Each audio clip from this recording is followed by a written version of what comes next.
How to add video inside text animation in Davinci Resolve. Drag your video. Drag your text.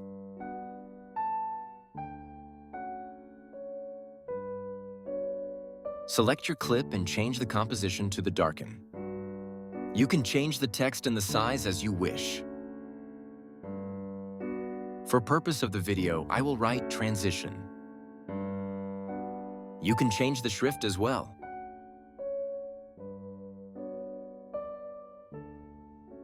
I really like impact. Go to the settings of the text you added and activate dynamic zoom. Now change to the dynamic zoom from the user interface. Make sure to aim the red square to the area that the clip is visible. Make sure the green square fits your Canva.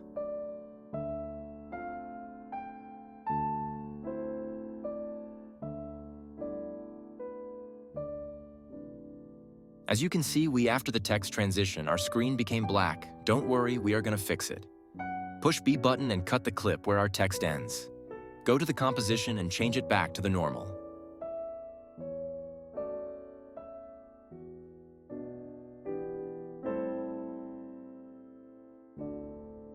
Thanks for watching.